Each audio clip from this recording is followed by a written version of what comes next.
My name is Clara Evans, 27 years old, and last week I walked across the Stanford stage holding an MBA diploma, the one I thought would finally make my parents proud. For most people, graduation is a family milestone. For me, it was a quiet reminder that no matter what I achieved, I'd never be enough. In the Evans household, I was the responsible one, the one who held things together. But my younger sister, Rachel, was the miracle child, the future doctor, the golden girl who could do no wrong. For years, I convinced myself that if I just worked harder, smiled wider, and kept fixing everyone's problems, one day they'd see me. That belief kept me going through every sleepless night and every unpaid favor. But I was wrong. I had no idea that the night meant to celebrate my success would become the night everything shattered. The restaurant I chose was Del Monaco's, one of Seattle's most exclusive places, polished marble floors, soft jazz, and chandeliers that looked like falling stars. I booked the private room myself, paid for every plate, every bottle, every last candle that flickered on the table. It wasn't about showing off. It was about finally honoring myself. My friends and colleagues arrived first. Professors from Stanford, co-workers from my internship, all smiling and congratulating me.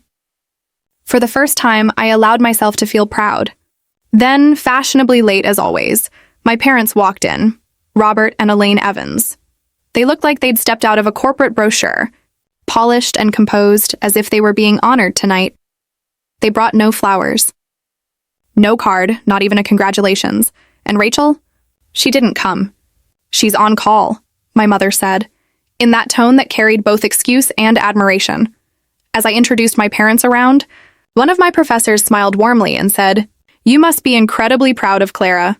Stanford MBAs don't come easy." My mother laughed lightly, brushing invisible lint off her sleeve. "Oh, we're proud of both our girls," she replied. "Rachel's already saving lives in the ER. That's real impact." The room went quiet, that awful, brittle kind of silence that makes people shift in their seats. My smile froze. I kept telling myself it didn't sting, but it did, deeply. Then my manager raised his glass. "Here's to Clara, one of the sharpest minds I've worked with. She's going to change the game." Applause followed, warm and sincere. For a moment, I believed it, until my father chuckled softly and added, "She's smart, sure. But Rachel, she's out there saving people. That's something you can't buy with degrees." Something inside me snapped. Quietly, almost peacefully. I stood up, my chair scraping the floor like thunder. "Do you have any idea?" I said, voice steady. "What I had to do to get here? How many nights I worked while studying? How much I sacrificed so you wouldn't have to?" My mother's lips pressed thin. My father leaned back, unimpressed. "I paid Rachel's tuition," I continued. "I covered your bills. I gave up years of my life for this family. And still I'm the disappointment?" My father's jaw tightened. Then came the sentence that split my world in half. "We wish we never had a daughter like you." The air left the room. No one moved. I looked at him, not with tears, but with clarity. "If that's what you wish," I said quietly, "then maybe it's time I start living like I was never yours." And I walked out. Heels clicking against the marble, heartbeat steady, the weight finally lifting. That night, I thought I was walking away from my family. I didn't realize I was walking toward myself. I didn't cry that night. Not when I left Del Monaco's, not when the rain kissed my skin under the glow of the Seattle streetlights, not even when I got home and dropped my purse on the floor like it was full of stones. I just sat there in the dark, heels still on, listening to the hum of the refrigerator. The only sound left in a night that had torn my world apart. But when I woke up the next morning, there it was. 11 missed calls from my parents and a single text message that read, "You embarrassed us. I hope you're proud of yourself." And just like that, the exhaustion came crashing in, not from one dinner, but from 27 years of trying to be someone worthy of their pride. Growing up, I wasn't invisible by accident. I was trained to be. Rachel's name was painted on banners, printed on trophies, whispered in admiration at every family gathering. "Our little doctor," they'd call her. The one who'll make a difference. And me? I was the helper. The quiet one. The girl who picked up after everyone else's brilliance. 2 years older, yet always treated like the afterthought in my own story. I still remember my 13th birthday. Rachel had a 3-layer cake shaped like a stethoscope. Mine? A single sheet cake that read, "Happy birthday, Rach. Oh, and Clara too." They laughed about it for years. I pretended to laugh with them, but something small and bright inside me dimmed that day, and never quite reignited. Through high school, I tried to earn their attention in the only way I knew, by working. While Rachel was praised for volunteering at the hospital, I was cleaning tables at a cafe to help cover groceries. When she got straight A's, she got a car. When I got the same grades, I got told, "You're responsible. You'll manage." And I did manage, through college, through endless part-time jobs, through nights where sleep was a luxury I couldn't afford. I paid bills they never noticed, handled debts they never acknowledged, even Rachel's med school tuition. Half of it came from the paychecks I earned tutoring kids and freelancing after class. They never asked where the money came from. They just took it, like it was my duty. The only person who ever noticed was Michael, my best friend since undergrad. The one person who saw me when no one else did. He'd say, "You keep trying to earn love from people who already decided what you're worth." I'd laugh it off, tell him he didn't understand. But he did. His own father had cut him off for choosing art over engineering. Michael learned to walk away. I kept holding on. "You can't grow flowers from dead roots, Clara," he'd tell me. I used to think that was cruel. Now I know it was mercy, because no matter how much I gave, it was never enough. No matter how loud my accomplishments shouted, their silence screamed louder. That dinner wasn't the start of my heartbreak. It was the final note in a song I'd been forced to sing since childhood. I used to believe love meant sacrifice. Now I was starting to wonder if it meant survival. I thought losing my family would break me, but soon I'd learn that letting go was the only thing that could finally set me free. When I finally decided to leave my old apartment, I didn't pack much, just the things that truly belonged to me. A few clothes, my laptop, the books that had carried me through long nights, and one framed photo of Michael and me sitting on the campus lawn, coffee cups in hand, laughing like we had no idea life could ever get this heavy.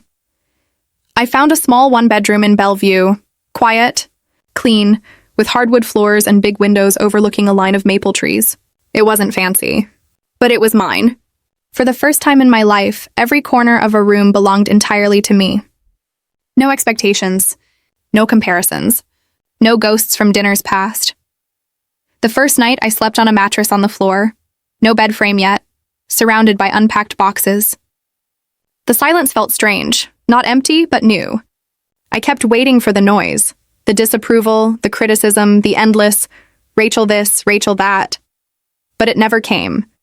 There was only the sound of my breathing, steady and sure. In the morning, I made coffee and opened my laptop. My cursor hovered over 3 automatic payments I'd been making for years. My parents' utilities, their mortgage, and Rachel's tuition balance. For a moment, my hand trembled. I thought about all those years I told myself it was the right thing to do. That being useful meant being loved. Then I clicked cancel. Each confirmation message felt like a door unlocking inside me. I didn't owe anyone my peace anymore. Work became my anchor. At the consulting firm, my manager, the same one who'd toasted me at the dinner, put me on a massive project for a Fortune 500 tech company. The kind of assignment people fought for. I threw myself into it, working late, solving problems, and leading teams that actually listened to me. For once, I wasn't chasing approval. I was building something, my own name, my own worth, on my own terms. By the end of the second week, people at the office stopped introducing me as Rachel's sister. They said, "Clara Evans, she's sharp. You'll want her on your team." Those words healed more than any apology ever could. At night, I came home to my empty apartment that didn't feel empty anymore. I bought a soft gray couch, a bookshelf for all the paperbacks I'd once kept in boxes, and a small tree-shaped lamp that filled the room with amber light. I cooked for myself, played soft jazz, and sometimes, without realizing it, I'd start humming. One Saturday, Michael showed up with 2 oversized bags of Thai food and a cheap bottle of wine. "Still breathing?" he teased. I smiled. More than breathing, actually. "I think I'm starting to live." We sat cross-legged on the floor, eating noodles and laughing over old stories. The room smelled like lemongrass and freedom. "I like this place," he said after a while, looking around. "It feels like you." I glanced at the bare walls, the new furniture, the light flickering across his face. "I think I'm still figuring out what that means," I said quietly. He raised his glass. "To figuring it out. And for the first time in a long, long while, I toasted to myself. I thought peace meant loneliness. But soon I'd find out. Peace can be louder than any apology you'll never get. It started with a knock. Not the soft kind you expect from a neighbor, but firm, deliberate. The kind that says, "We're not here to visit. We're here to reclaim." It was a Tuesday afternoon. I'd just returned from work, still in my heels, blazer half off, laptop bag slung across my shoulder. The sound made my pulse jump. For a second, I thought maybe it was Michael. But when I opened the door, I froze. There they were. My parents, Robert and Elaine Evans, dressed like they were stepping into a courtroom, not their daughter's home. My father in a crisp shirt, my mother's beige trench coat belted tight. Her arms were folded, chin raised. The posture of a woman ready to rewrite history without ever saying she was wrong. "Clara," my mother said curtly, "we need to talk." They walked right past me, uninvited, settling on my gray couch, the one I'd bought myself, the one that had never known their approval or presence until now. I stood there by the door, clutching the strap of my bag, my stomach coiling tight. "What do you want?" I finally asked. My father cleared his throat. "It's about Rachel." Of course it was. It always was. She's had a few setbacks, he continued. Her internship at the hospital was cut. Budget issues. Her tuition is overdue, and if she can't pay the balance, she might have to withdraw. My mother leaned forward, her tone clipped. "We need your help." There it was. Not an apology, not regret, just expectation. The same old melody, played with perfect entitlement. "My help?" I repeated quietly. My father nodded. "Clara, you've always been the responsible one. You know how important this is for her future. Her future. Not mine, never mine." Something inside me went still. A dangerous kind of calm. "Let me get this straight," I said. "You humiliated me in front of my friends. You told me you wished I didn't exist. And now you're here asking for money?" My mother's face hardened. "Don't be dramatic. Families fight." "But Rachel's career," I laughed. A hollow, stunned kind of laugh that filled the room like glass breaking. "You've never fought for me. You've only ever fought with me. Clara," my father snapped, "watch your tone." I took a step closer, my voice steady. "No, for once you listen. I paid her tuition for years. I sent money when your lights went out. I gave up promotions, weekends, and sleep to keep this family afloat. And when I finally stood up for myself, you threw me out like trash." My mother rose, eyes flashing. "We're your parents. You owe us respect." "I gave you respect," I said, shaking my head. "What I owed myself was freedom." The silence between us tightened until it felt like the room itself couldn't breathe. My father looked away first. My mother straightened her coat. "You'll regret this," she hissed as she reached the door. "One day you'll realize you need your family." I opened the door wider, holding it steady. "I already have a family," I said softly. "Just not you." She froze, speechless. My father followed her out without another word. The door clicked shut. Slow, final. For a moment, I just stood there, the echo of it ringing through the quiet apartment. Then I smiled. For the first time in my life, the silence didn't feel empty. It felt earned. I thought shutting that door was the end of my story. But it was only the beginning of the life I was finally ready to claim. The weeks after I closed that door passed quietly, almost eerily so. No more late-night calls. No messages. No guilt-tripped requests for help disguised as family concern. Just silence, the kind they'd always demanded from me. But this time it wasn't the silence of surrender. It was the silence of freedom. I woke up early each morning, brewed coffee, and watched the sunlight slip through my apartment windows like a promise. I no longer had to walk on emotional eggshells. No more pretending to be grateful for crumbs of affection. The stillness in my new home wasn't lonely. It was peaceful, alive, almost holy. Work at the consulting firm became my world. My manager handed me the biggest project of my career, a full-scale corporate restructuring for a Redmond-based tech giant. "You've earned this, Clara," he said, sliding the file across his desk. "Don't look back." And I didn't. For 6 straight weeks, my life became a whirlwind of strategy sessions, endless coffee, and late nights illuminated by spreadsheets and glowing monitors. But for once, exhaustion didn't feel like punishment. It felt like purpose. Every call I led, every decision I made reminded me I was capable. I was enough. At the office, people started to notice. Clients began asking for me by name. Colleagues deferred to my ideas. I no longer needed to prove myself to anyone. My work did that for me. My name started to carry weight, not because it belonged to the Evans family, but because it belonged to me. At night, I'd come home to my apartment, my sanctuary. The gray couch, the amber lamp, the books lined up neatly in my new shelf. Sometimes Michael would drop by, arms full of takeout, his grin wide and familiar. He never asked about my parents, and I never offered. We didn't need to. "You're different," he said one evening, sipping wine as jazz played softly in the background. "Different how?" I asked, half smiling. "Whole," he said simply. "Like you finally stopped waiting for someone else to give you permission to exist." I didn't answer right away.